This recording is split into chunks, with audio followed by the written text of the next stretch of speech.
हो सबभन्दा बढी गाली खान्थ्यो तिमीले किन भन्दाखेरि तिमीले काम गर्थ्यौ त्यही भएर गाली किन भन्दा यता नि हेर्थ्यौ उता नि हेर्थ्यौ राम्रो काम जसले गर्छ कि त राम्रैको तारिफ गरिदिन्छ कि नराम्रैको तारिफ गरिदिन्छ बिचको मान्छे कसैको तारिफ गरिदिन्छ राम्रो काम गर्छ राम्रो तारिफ गरिदिन्छ किन भन्दाखेरि तिमी त्यही हिसाबले काम गर्छ उसलाई गाली गर्ने त्यही हिसाबले गर्छ झन् त्यस्तो उसले पनि आफ्नो मजा चाहिन्छ आफ्नो कमाइरहेको नबोलिकन काम गर्छ हो त्यसो नबोल्ने मानिस चाहिँ धेरै धेरै ठाउँमा बोल के गर्ने कसो गर्ने त्यो विचार गर जो बाहिर त बुझ्न छोड त्यतिले गर्दा धेरै दुःख यो लाइन नै त्यही बुझ्यौ नि त्यही भएर ख्याल गरेर आफ्नै गरेर दुईजना जाऊ छुटेर हो नफट हो अलिअलि अघि बढ्दै जाऊ हालेर पछि गएर मान्छे हो म त के अरे राहुल सन्देश धेरै माथि धेरै प्रगति गरे हामीसित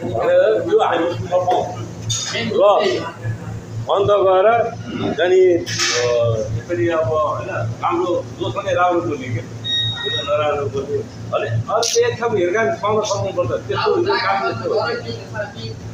केही चिजको कन्फ्युजन छ केही थाहा नभएको चिजको फोन गर बदनजीमा हाम्रो मजदुर मान्छे जसले नि बताउनु जतिखेर नि फोन अफिसर नबनाएर राति 2-3 बजी फोन उठाउनु तयार हो के हो कसैन